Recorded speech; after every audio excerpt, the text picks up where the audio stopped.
ሴቷ ፍላጎት ከሌላት ምን ማድረግ አለብኝ? ማናገር። ለምንድነው ፍላጎት ያነሳት? ምንድነው ምክንያቱ? ካንተ የመጣ ነገር አለ ወይ? ለግንኙነት ያላት እርካታ ደህና ነው ወይ? እርጥበት አላት ወይ? ማህፀኗ ላይ የሚያማት ነገር አለ ወይ? ለግንኙነት ያላት አመለካከት እንዴት ነው? አስተዳደጓ እንዴት ነበር? መጀመሪያዋ ከሆንክ ቨርጂኒቲዋን የወሰድክበት ወይ ትክክለኛ ነበር ወይ? አላመማትም ወይ? የዛን ጊዜ ከዚህ በፊት ጥቃት ደርሶባታል ወይ? የሴት ልጅ ግርዛት አለ፣ እሱ ተገርዛለች ወይ?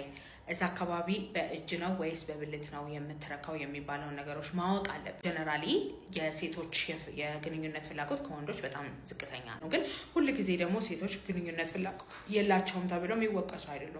ድርግምግም አይነት የግንኙነት ፍላጎት ማጣት ካለ እሷ ራሱ በራሷ ሆርሞኖቿ ላይ ምናምን መመርመር አለባት። በግንኙነት ጊዜ ህመም ካላት መታየት አለባት፣ እርጥበት ከሌላት መታየት አለባት። እነዛ ነገሮች ቼክ ማስደረግ አለብህ። ከዛ በኋላ ደግሞ ማወቅ ያለበት አንተ ግንኙነት ላይ ታረካታለህ ወይ?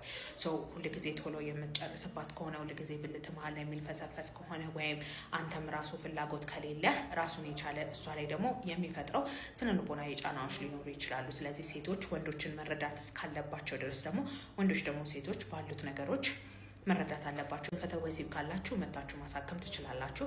በማንኛውም ስንፈተ ወሲብ መታከም ከፈለጋችሁ ባዮ ላይ ባለው ስልክ ቁጥር ከጠዋት 3 ሰዓት እስከ 12 ሰዓት ድረስ ብቻ በመደወል በአካል ለመምጣት ቀጠሮ ማስያዝ ትችላላችሁ። በሬ ሁል ጊዜ ክፍት ነው። ባይ ባይ።